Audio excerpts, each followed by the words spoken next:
వక్రతుండ మహాకాయ సూర్యకోటి సమప్రభా నిర్విఘ్నం కురు మే దేవా సర్వకార్యేషు సర్వదా. గురుబ్రహ్మా గురుర్విష్ణు గురుర్దేవో మహేశ్వరః గురుః సాక్షాత్ పరబ్రహ్మ తస్మై శ్రీ గురవే నమః. పరమ పూజ్య శ్రీ ఏకనాథ్ మహారాజ్ దివ్య చరిత్ర. ఓం శ్రీ సమర్థ సద్గురుభ్యో నమః. 1వ అధ్యాయం. బ్రహ్మానందం పరమసుఖదం కేవలం జ్ఞానమూర్తిం ద్వంద్వాతీతం గగన సదృశం తత్వమస్యాది లక్ష్యం ఏకం నిత్యం విమలమచలం సర్వధీ సాక్షిభూతం భావాతీతం త్రిగుణరహితం సద్గురుం తం నమామి. సద్విషయము. శ్రీమన్నారాయణుని సంకల్పంతో జన్మించిన జీవులలో మానవుడు ఉత్తమ జీవి. ప్రతి మానవుడును సుఖపడాలని, ఆనందం పొందాలని తీవ్రంగా కోరుతుంటాడు. కానీ సుఖమన్నది క్షణంలో మనసుకు హాయినిచ్చి జారిపోతుంది. దుఃఖము మళ్ళీ ఆవరిస్తుంది. దుఃఖం కలిగినప్పుడు ప్రశాంతంగా కూర్చుని తానొకప్పుడు అనుభవించిన సుఖాన్ని తలంచుకొని దుఃఖాన్ని మరిచి ఆనందపడవచ్చును. కానీ అట్లు చేయలేడు మానవుడు. దుఃఖ సమయంలో దుఃఖానికి ఎవరు కారకులో వారిని తలంచుకొని వివేకాన్ని కోల్పోయి విచారపడి నీరసించి కృంగి కృషించి చివరకు మృత్యుపాలబడతాడు. దుఃఖం కలిగినప్పుడు వివేకం కలిగితే ఆ వ్యక్తి అంతర్ముఖుడవుతాడు. ఆధ్యాత్మిక మార్గంలో పయనించి ఆత్మ అనాత్మ విచారణ ద్వారా ముముక్షువు కాగలడు. వ్యక్తి యొక్క అంతర్ముఖత్వానికి ఆధ్యాత్మికతకు కారణం ఎప్పుడైనా దుఃఖమే కానీ సుఖం కాదని దీనిని బట్టి నిస్సందేహంగా తెలుస్తున్నది. అర్జునుని విషాదం జ్ఞానప్రాప్తికి దారి తీసింది. కావుననే ఎప్పుడూ కష్టాలే ప్రసాదించమని కుంతీదేవి కృష్ణ పరమాత్మను కోరుతుంది. జీవునికి ఆ కష్టాలే మేలు చేస్తాయని మహనీయులకు తెలుసు. పసిబిడ్డకు తీవ్రంగా ఆకలి వేస్తున్న సమయంలో మనం ఎన్ని ఆట వస్తువులు ఇచ్చినా విసిరి పారేసి తల్లి కొరకే ఏడ్చినట్లుగా దుఃఖం కలిగినప్పుడు మనం భగవంతుని కొరకు ఏడవాలి. ఆ సమయంలో నిరంతరం సుఖాన్నిచ్చే పట్టుపరుపులు కానీ రుచికరమైన ఆహారం కానీ ఏ విధమైన మనశ్శాంతిని సుఖాన్ని ఇవ్వలేవు.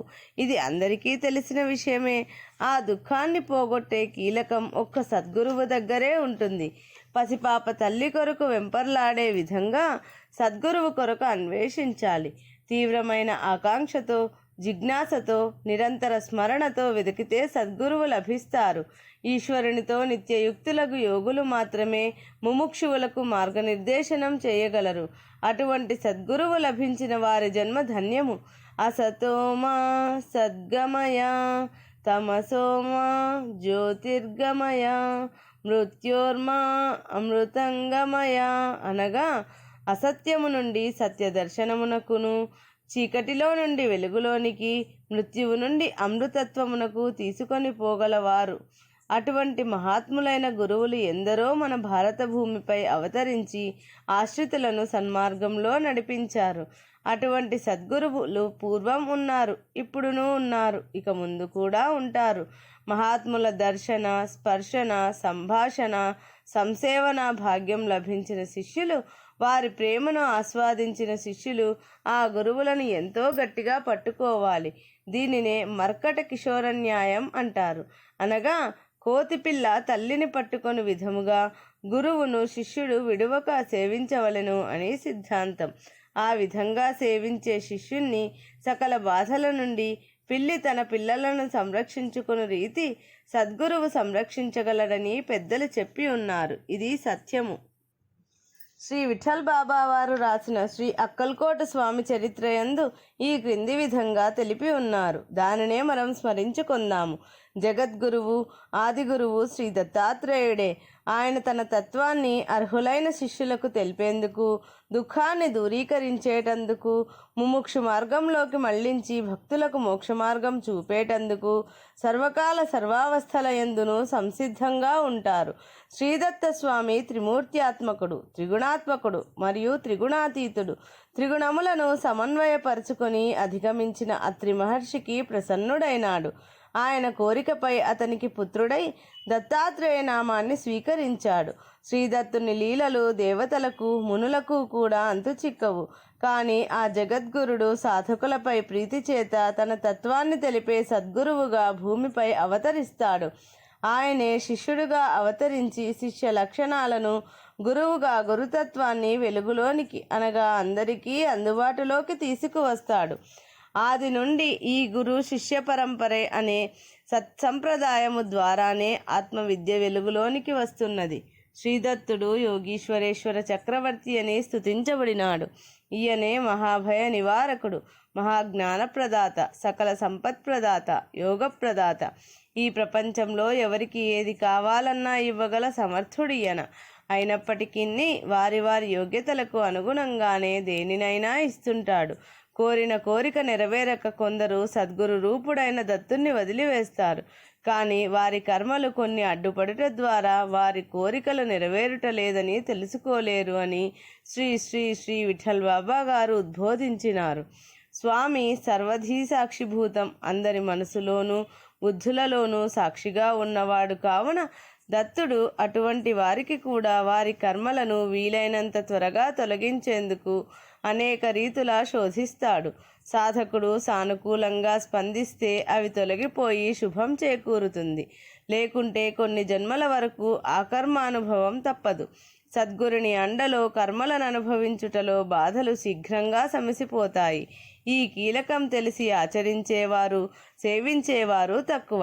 తెలియగలిగిన వారు ఆహా ఇంతకాలానికైనా తెలిసిందని బ్రహ్మానందపడతారు. అంతకు ముందున్న జీవితం కల అని భావిస్తారు. దత్తస్వామియే సకల సంపత్ ప్రదాతగాను, యోగ ప్రదాతగాను, శక్తి ప్రదాతగాను, జ్ఞాన ప్రదాతగాను మహాత్ముల అనుభవాలు తెలుపుచున్నాయి. కార్తవీర్యార్జునకును 1000 బాహుల బలములిచ్చి 80,000 సంవత్సరములు రాజ్యపాలనము చేయించాడు. అణిమాది అష్టసిద్ధులే కాక ఆకాశయానము, నీటిలో యానము మొదలైన అనేక వరాలిచ్చాడు. యదు మహారాజునకు అవధూతగా 24 మంది గురువుల నుండి నేర్చుకున్న జ్ఞానమును తాను అభ్యసిస్తున్నట్లుగాను, సుఖానుభూతిని పొందుచున్నట్లుగా బోధించాడు. ప్రహ్లాదునకు అజగర వృత్తిని తెలిపాడు. అలర్కునకు యోగము బోధించి అహంకార మమకారముల తొలగించి ఆత్మ సాక్షాత్కారాన్ని ప్రసాదించి జీవిత పరమార్థమును ఎరుకపరిచాడు. ఇవి యుగాంతరములలోని దత్తుని లీలలు. శ్రీ గురు జనార్దన పంత్ కలియుగంలో దత్తుడే స్వయంగా మానవావతారమునెత్తి సాధకులకు శిష్యులను ఉద్ధరిస్తున్నాడు. స్మర్తృగామి అని పేరు పొంది స్మరణ మాత్రంతోనే పాప తాప నిర్మూలనం చేస్తున్నాడు. శ్రీ దత్తోపాసకులు శ్రీదత్త కృపాపాత్రులలో ఇటీవలి కాలములోని వారిలో అగ్రగణ్యులు శ్రీ జనార్దన స్వామి అని చెప్పవచ్చును. శ్రీ జనార్దన స్వామి మహారాష్ట్ర దేశమున చాలీస్గామ్ అను గ్రామంలో దేశస్థ బ్రాహ్మణ వంశంలో క్రీస్తు శకం 1504వ జన్మించారు. ఈయన బాల్యముననే సకల శాస్త్రములను, రాజనీతి సూత్రములు, ఆయుధ ప్రయోగములు, అశ్వారోహణము మొదలైన విద్యలను అభ్యసించెను. 2 కన్యలను పెండ్లాడెను. కానీ కొంతకాలమునకు సంసారమునందు విరక్తి భావము కలిగెను. దీనికి కారణము ఒక మహనీయుని దర్శనము. ఆ మహాత్ముడే శ్రీ దత్తస్వామి యొక్క 2వ అవతారమైన నరసింహ సరస్వతి స్వామివారు. కలియుగంలో శ్రీదత్త స్వామి మొదటి అవతారం శ్రీపాద శ్రీవల్లభ స్వామి. ఆయన పిఠాపురంలో సుమతి అప్పలరాజు శర్మ దంపతులకు జన్మించి తదుపరి దేశమంతయు పర్యటించి గోకర్ణం, శ్రీశైలం దర్శించి చివరకు కృష్ణానది మధ్యమున గల దీవి కురువపురం చేరి తన 34వ ఏట అవతారము చాలించెను. తదుపరి మహారాష్ట్ర దేశమున కరంజా నగరంలో అంబ మాధవ శర్మలకు పుత్రుడై జన్మించెను. నరసింహ సరస్వతి నామముతో దేశమంతటను తీర్థయాత్రలు చేసి చివరికి నరసోబావాడిలోను గానుగాపురంలోను చాలా కాలం అనేక లీలలు చూపెను. ఎనలేని మహిమాన్వితుడుగా ఖ్యాతిగాంచెను. చివరకు శ్రీశైలం చేరి తన అవతారమును మరుగుపరచెను. ఆ మహాత్ముడే జనార్దనునికి దర్శనమిచ్చి తానే దత్తునిగా తెలిపినాడు. జనార్దనుని మానసిక అశాంతి ఆ దివ్య దర్శనంతోనే అంతరించెను. ఆ దివ్య పురుషుని అనుసరించగా నరసింహవాడికి కొనిపోయి అక్కడ ఔదుంబర వృక్షం నీడన కూర్చుండచేసి మంత్రోపదేశము హస్తమస్తక సంయోగము చేత శక్తిపాతమనరించెను. వెంటనే జనార్దనుడు దివ్య జ్ఞానిగా మారిపోయెను. దత్తదేవుని సంస్పర్శతో అతని దేహమందు విద్యుత్ ప్రవహించినట్లాయెను. సమాధి స్థితిని పొందెను. ఆత్మదర్శనముతో ఈ జగత్తంతయు వ్యాపించి ఉన్న తత్వము దత్తుడేనని అవగతమయ్యెను. బ్రహ్మానందములో ఓలలాడెను. బాహ్యస్థితిని కోల్పోయెను. తనలోని ఆనందమును నిగ్రహించుకొనలేక చాలాసేపు అట్లే పడి ఉండెను. సద్గురుడు తన కృపా కటాక్ష వీక్షణములను అతనిపై ప్రసరింపచేసి చిరునవ్వులు చిందించుచు జనార్దనుని సాధారణ స్థితికి తీసుకొని వచ్చెను. అతని మనసులోని పారవశ్యతను క్రమబద్ధీకరించి ఇట్లు పలికెను. నాయన, ఆత్మజ్ఞానమును పొందినావు, కృతార్థుడవైనావు. కానీ నీకు చాలా కర్తవ్యమున్నది. దానిని ఎంతో చాకచక్యముగా నిర్వహించవలెను. మహోన్నతమైన జ్ఞానము కలిగి నిరతిశయ ఆనందమును ఎల్లప్పుడూ అనుభవించుచు మనుగడను సాగించవలెను. నా ఆశీర్వాదము కృప నీకెల్లప్పుడూ లభించునని పలికి దత్తస్వామి అదృశ్యమయ్యెను. జనార్దన స్వామి అచటనే కొంతకాలము తపోనిష్టలో ఉండెను. శ్రీగురుని ఆజ్ఞను అనుసరించి అక్కడి నుండి చాలీస్గాం చేరుకొని కుటుంబ సభ్యులను కలిసెను. కొంతకాలము గడిచెను. యోగనిష్టను దైవ దర్శనమును పొంది అపరిమిత తేజస్సుతో చాలీస్గాంకు తిరిగి వచ్చిన జనార్దన పంతు నందు నిజాం షాహీకి అత్యంత గౌరవ ప్రపత్తులు కలిగినవి. అతనిని తన వద్దకు పిలిపించుకొని దేవగిరిని పరిపాలించుమని కోరెను. ఎందుకనగా దేవగిరి యందు అంతఃకలహములు శత్రువుల దాడికి దోహదికారిగా ఉండేవి. శాసన విరుద్ధ చర్యలకు ఆ ప్రాంతము అలవాలముగా ఉండేది. అందుకని ఆ ముస్లిం రాజు జనార్దనుని శౌర్య సాహసములను నీతి నిజాయితీలను రాజనీతిజ్ఞతను తెలిసి సంప్రీతుడై ఆయనను దుర్గాధిపతిగా నియమించి సంపూర్ణ అధికారము సంగెను. జనార్దన స్వామి కర్తవ్యనిష్టను భగవన్నిష్టను సమానముగా నిర్వర్తించుచు అందరినీ సమానముగా ప్రేమించుచు రాచకార్యములను ఎంతో నిపుణతతో చేయుచుండెను. అందరూ మనస్ఫూర్తిగా తమ విధులను నిర్వర్తించగా శాంతి భద్రతలు నెలకొని అందరూ సుఖానుభూతిని చవిచూచిరి. వ్యవసాయము గాని వాణిజ్యము గాని సక్రమంగా సాగెను. దేవగిరి పైనున్న ధారేశ్వరమునందు జనార్దనులు దర్బారు నడిపేవారు. రాచకార్యములతో పాటు అచ్చట పురాణ పఠనములు జరిపించేవారు. జ్ఞానేశ్వర మహారాజు వారు రచించిన జ్ఞానేశ్వరి భగవద్గీత మరియు అమృతానుభవము వారికి నిత్య పారాయణ గ్రంథములు. అప్పుడప్పుడు ఆయన అశ్వమును అధిరోహించి నిర్జన పర్వత గుహ ప్రాంతమునకు వెళ్ళేవారు. అచ్చట మానవ రూపంలో దత్తాత్రేయ స్వామి సాక్షాత్కరించేవారు. వారిరువురు ఆధ్యాత్మిక విషయములు కొంతసేపు చర్చించుకునేవారు. ఆయన ఆనందమగ్నుడై ఉన్న సమయంలో దత్తాత్రేయులు అంతర్ధానమైపోయేవారు. జనార్దనులు కొంతసేపటికి తిరిగి నివాసమునకు వచ్చేవారు. ఆయన అశ్వమును ఆరోహించి సాయుధుడై యుద్ధము చేయవచ్చినచో శత్రువులు ఎదుట నిలువలేక పలాయనం చిత్తగించేవారు. గురువారముల యందు ఆయన సూర్యకుండము ప్రాంతమున ధ్యాన నిమగ్నుడయ్యేవాడు. ఆయనకు ధ్యాన భంగము కాకూడదని ముస్లిం ప్రభువు గురువారం నాడు సెలవు దినంగా ప్రకటించి ఉండెను. ఇది జనార్దనుని యందు గల గౌరవ ప్రపత్తులకు నిదర్శనముగా చేయబడెనని అందరూ భావించేవారు. శ్రీ జనార్దనుడు బ్రహ్మవేత్తయ్య ఉండియు కర్మయోగమును అనుష్ఠించుచు ప్రవృత్తి నివృత్తులకు పరమోత్కృష్టమైన సమన్వయమును శ్రీ దత్తాత్రేయుల వారి అనుగ్రహంతో సాధించగలిగినాడు. జ్ఞాన ధ్యాన కర్మనిష్టలన్నీ ఆయనలో రూపుదాల్చినవి. వీరి ఆచరణయే మనందరికీ పరమాదర్శము. నిజముగా వీరు జీవన్ముక్తులే. కర్మణ్య కర్మయ పశ్యేద కర్మణి చ కర్మయ సబుద్ధిమాన్ మనుష్యేషు సయుక్త కృత్స్న కర్మకృత్. కర్మయందు అకర్మను అకర్మయందు కర్మను భావించి బుద్ధిమంతుడైన వాడు సకల కర్మలను ఆచరిస్తూ కూడా కర్మలకు తాను కర్తకాడు అని గీతాచార్యుని బోధ. ఇది శ్రీ జనార్దనుడు ఆచరించగలిగిన కర్మయోగము. అతని సౌశీల్యమును చూచి ప్రేమాతిశయమున సదాచారాది దేవత అయిన లక్ష్మియు శాస్త్ర విచారమునకు సంతసించి జ్ఞానస్వరూపి అయిన సరస్వతియు ఆత్మజ్ఞానము చూచి తత్వశాస్త్ర జ్ఞాన రూపిణి అయిన పార్వతీయు అట్టి యోగిని సేవించినారు, లేక ఆయన యందు మూర్తీభవించినారనుటలో అతిశయోక్తి లేదు. ఆ స్థితిలో త్రిమూర్తి స్వరూపుడైన దత్తాత్రేయ స్వామియు ఆయన యందు వశించి జ్ఞాన భాస్కరుడై ప్రకాశించుచు అజ్ఞాన తమస్సును నశింపచేయుటలో ఆశ్చర్యమేమున్నది? జ్ఞానయోగి త్రిమూర్తి స్వరూపుడుగాను త్రిమాతృస్వరూపిగాను భాసిల్లును. అటువంటి జ్ఞానయోగి అయిన జనార్దనుని చేరి సేవించి పరమ జ్ఞానమును పొందిన వారిలో రామజనార్దనుడు, జని జనార్దనుడు, ఏకా జనార్దనుడు అనువారు ముఖ్యులు. వీరిలో ఏకనాథుడు ముఖ్యుడు. ఆయన చరిత్రము అద్భుత మహిమాన్వితము, పుణ్యప్రదమైనది. జనార్దన స్వామి వారి ఉపదేశములు వారి అభంగముల ద్వారా తెలియవచ్చుచున్నవి. కొన్నింటిని ఇక్కడ తెలుసుకొందాము. జగము అశాశ్వతము. ఆధ్యాత్మిక మార్గంలో పయనించి ఆత్మప్రాప్తిని బడయుటయే మానవ జన్మ లక్ష్యమై ఉండవలే. ప్రతి వారికి ఆత్మను సాక్షాత్కరింపజేసి కొనుటకు అర్హత కలదు. కానీ సాధన ముఖ్యము. పరమేశ్వర ప్రాప్తికి నామస్మరణము, జపము, భక్తి మార్గము అన్నీ ఉత్తమ మార్గములే.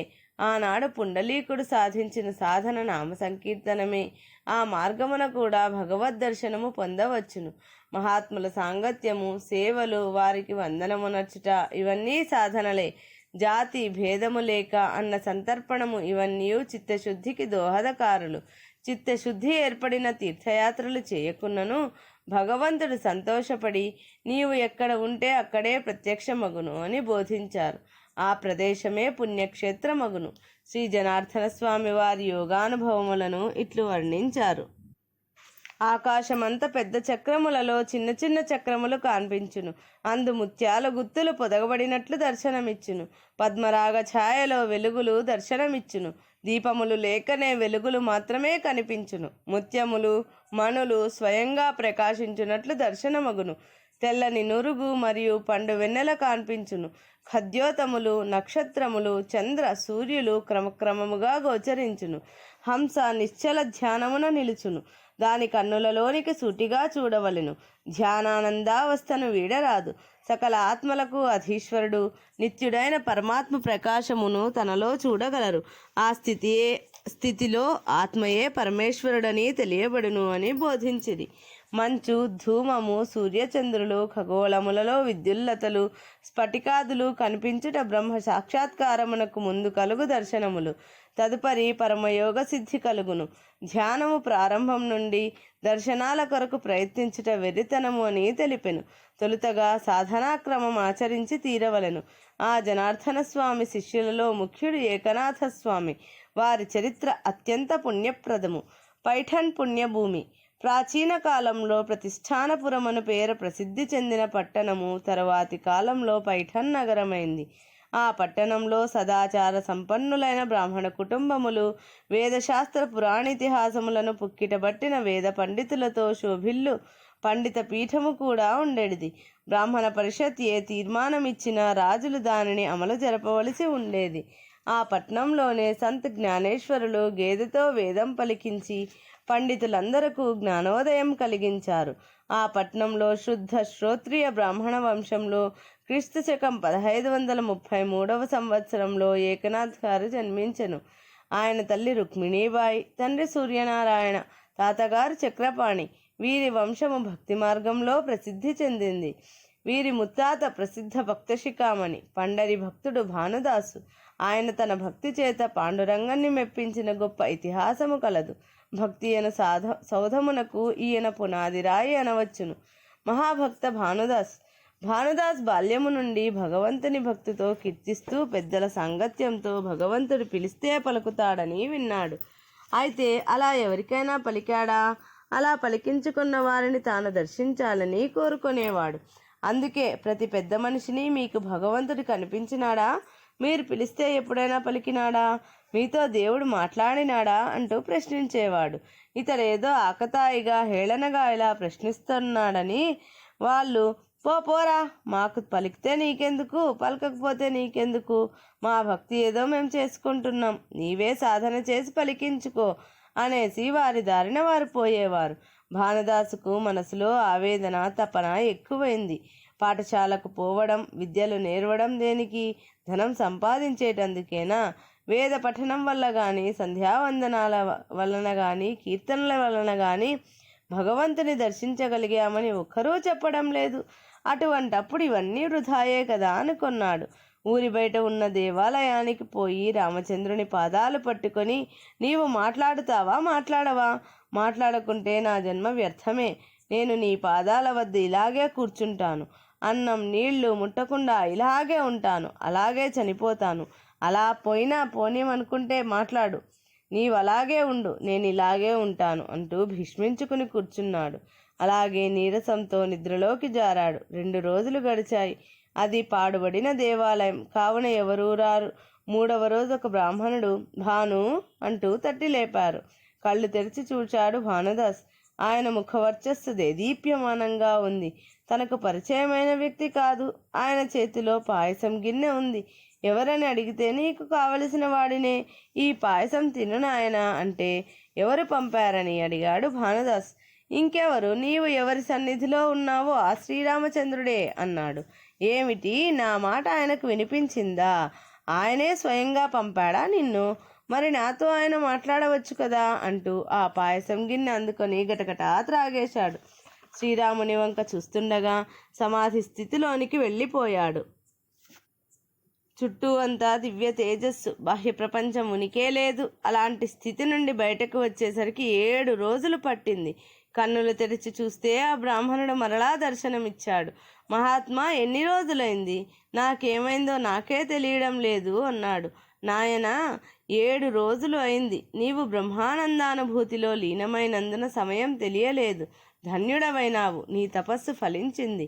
శ్రీరాముని అనుగ్రహం సంపూర్ణంగా నీ యందున్నదని ఆశీర్వదించాడు. అంతలో అదృశ్యమైనాడు. అతడి నుండి బయటకు వచ్చి ఈ ప్రపంచాన్ని చూస్తుంటే సర్వత్రా నారాయణుడే దర్శనమిస్తున్నాడు. ఏ విధమైన సందేహాలు సంశయాలు లేవు. ఇలా సర్వత్రా నిండి ఉన్న నారాయణుడిని ఏ విధంగా ఆరాధించాలి? పుష్పాలతోనా, నైవేద్యాలతోనా? కాదు కాదు. ఆకలిగొన్న నారాయణుడికి అన్నం పెట్టాలి. తప్పికగొన్న నారాయణుడికి నీరివ్వాలి. అనాథ నారాయణుడిని ఆదరించాలి. గుడ్డివానికి చేయూతనివ్వాలి. రోగికి సేవలు చేయాలి. అది ఏ సరి అయిన నారాయణ సేవ అని అందరినీ నారాయణ అని పిలవడం ప్రారంభించాడు. తన పద్ధతిని, తన భావాలను స్వీకరించి అనుసరించేవారు లేకపోయినారు ఆ చిన్న వయసులో. తనను వ్యతిరేకించే వారి మధ్య, తన భావాలకు విలువనీయని వారి మధ్యన ఉండబుద్ధి కాక పండరి యాత్రకు బయలుదేరిన బృందం వెనకాలే అనుసరించాడు. ఆనందం అనుభవించాడు. ఆ విధంగా ప్రతి సంవత్సరం యాత్ర చేసేవాడు. ఒకసారి అలాగా పండరికి చేరుకున్న తర్వాత అక్కడి పరిస్థితులు ఈ విధంగా తెలియవచ్చాయి. ఒకనాడు శ్రీకృష్ణదేవరాయలు పండరీపురం దర్శనానికి వచ్చి పాండురంగని దర్శించి తన్మయుడైనాడు.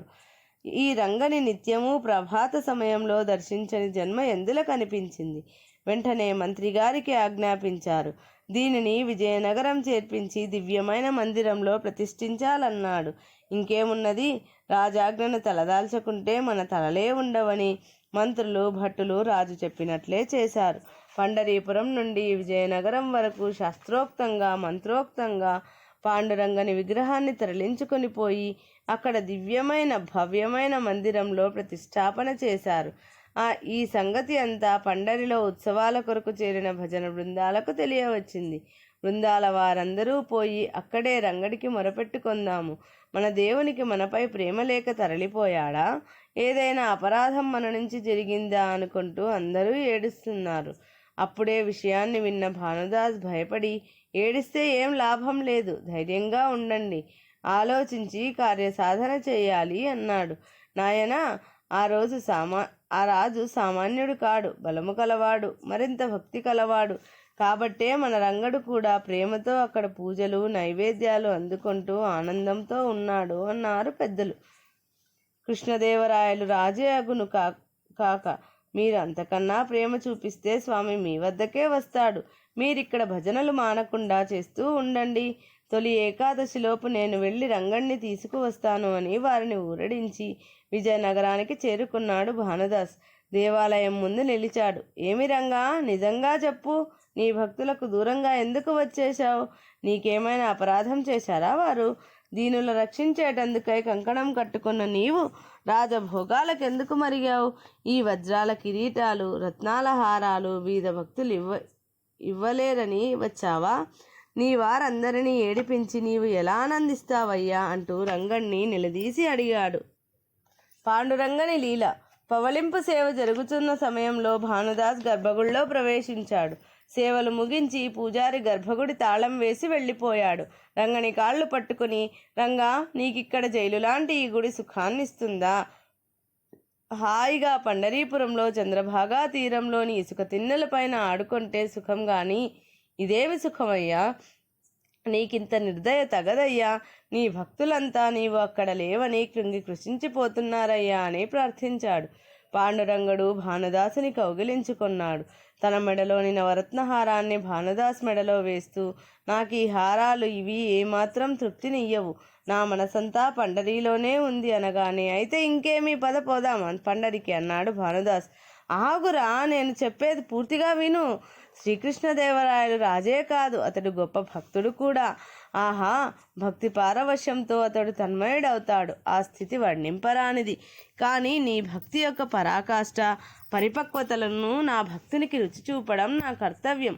పరాభక్తిని తెలుసుకొని అతడు కూడా సాటిలేని భక్తుడవ్వాలి కదా.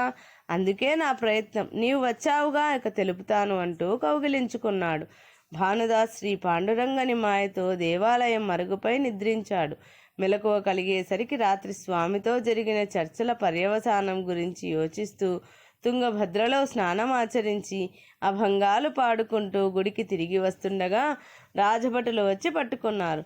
ఏమిటంటే, గుడిలోని పాండురంగని మెడలో నవరత్నాల హారం లేదని పూజారి చెప్పడం, రాజుగారు ఆగ్రహించడం, ఇతని మెడలో ఆ హారం సాక్షాత్కరించడం తెలిపారు. రాజుగారి సన్నిధిలో నిలిపారు. దొంగ దొరికాడని చెప్పారు. రాజుగారు, ఏమయ్యా వేషం చూస్తే సాధువులాగున్నావు, దొంగతనానికి ఎందుకు పాల్పడ్డావు అనగా, నేను దొంగలించలేదు అన్నాడు. మరి నీ మెడలోని హారం మాట ఏమిటి అని రాజు అడిగాడు. నిజంగా నాకేమీ తెలియదు అన్నాడు భానుదాస్. ఇతనికి కొరత కొయ్య సిద్ధం చేశారా లేదా అన్నాడు రాజుగారు. చేశామండి, అది కొయ్యలా కాకుండా మెత్తగా పట్టులాగా మారిపోయింది అన్నారు భటులు. రాజు, ఇదిగో దాసు, నీవు తప్పొప్పుకుంటే శిక్ష తప్పిస్తాను, లేకుంటే చూసుకో, కొరత వేస్తాము అన్నారు. మీ ఇష్టం వచ్చిన శిక్ష విధించండి. అయినా విధించేవాడు మీరు కాదు, ఆ రంగడు విధిస్తేనే శిక్ష, లేకుంటే అది రక్ష అన్నాడు. మాటలు చాలా నేర్చినావులే అంటూ కొరత కొయ్య వద్దకు తీసుకుపోగా నిజంగానే అది మెత్తగా ఉండేసరికి రాజు భానుదాసు వైపు చూస్తున్నాడు. ఆయన ఈ లోకంలో లేడు, రంగని ధ్యానంలో నిమగ్నుడై ఉన్నాడు. రాజు ఉన్నపళంగా భానుదాస్ పాదాలపై పడి, భక్తాగ్రేసరా, నన్ను క్షమించండి, ఇది రంగని లీలయే కావచ్చును. ఇంత గొప్ప భక్తులు పండరినాథునికి గలరని విని ఉన్నాను, కానీ ఈనాడు దర్శించగలిగాను, ధన్యుడను. మీరు క్షమిస్తే గాని మీ పాదాలు విడువనన్నాడు. సరే, క్షమించాను అనగానే, ప్రాయశ్చిత్తం కూడా సూచించాలి తమరు అన్నాడు రాజు. అయితే ఈ హారం అంటుండగానే, ఇది మీరు దొంగిలించలేదని ఒప్పుకుంటున్నానన్నాడు రాజు. అలా కాదు, ఈ హారం నాకెందుకు, దీని తాలూకు విగ్రహాన్ని ఇస్తే అదే 10,000, నీకు బహుశా అదే ప్రాయశ్చిత్తం అన్నాడు భానుదాస్. రాజుగారి కళ్ళు పూర్తిగా తెరుచుకున్నాయి. ఇది రంగని లీలయే కానీ వేరు కాదు. నా అజ్ఞానాంధకారాన్ని, నేనే భక్తుడనన్న గర్వాన్ని పోగొట్టి నాకు జ్ఞానభిక్ష పెట్టించాడు మీ చేత. సరే కానీ మహాత్మా, మీరు రంగని తీసుకెళ్ళగలరా? మీకు సాధ్యమైతే అలాగే తీసుకువెళ్ళండి అన్నాడు. అందరూ చూస్తుండగానే భానుదాస్ గర్భగుడిలోనికి ప్రవేశించి, రంగా రావయ్యా, పండరికి పోదాము, భక్తులంతా ఏకాదశి పూజలకై ఎదురు చూస్తున్నారయ్యా అన్నాడు. పాండురంగని విగ్రహం జానడి ఎత్తుగల చిన్న విగ్రహంగా మారింది. దానిని అమాంతం చేతిలోకి తీసుకున్నాడు. చొక్కా జేబులో వేసుకుని, రాజావారు, పోయి వస్తాం అంటూ ఉంటే అవాక్కైపోయాడు కృష్ణదేవరాయలు. కొంచెం సేపటికి కోలుకుని, స్వామి ఆగండి అని అనేకమైన ధన కనక వస్తువాహన సంపదని ఇచ్చి రథారూఢులై వెళ్ళమని కోరాడు. కొందరు భటులను తోడుగా పంపినాడు. అలా వచ్చి ఆ స్వామిని పండరీపురంలో యథాస్థానంలో మరలా ప్రతిష్ఠించగానే యథారూపంతో విలసిల్లినాడు పాండురంగడు. అటువంటి మహాభక్తుడైన భానుదాస్ పుత్రుడు చక్రపాణి, ఆయన కుమారుడు సూర్యనారాయణ, ఆయన భార్య రుక్మిణీబాయి, వారి గర్భమందు మరలా పరమభక్త శిఖామణి అయిన ఏకనాథ్ మహారాజు వారు జన్మించారు. రామకృష్ణ హరి జై జై, పాండురంగ హరి జై జై. ఇది శ్రీ పరమ పూజ్య శ్రీ ఏక్నాథ్ మహారాజ్ వారి దివ్య చరిత్ర 1వ అధ్యాయము సంపూర్ణం.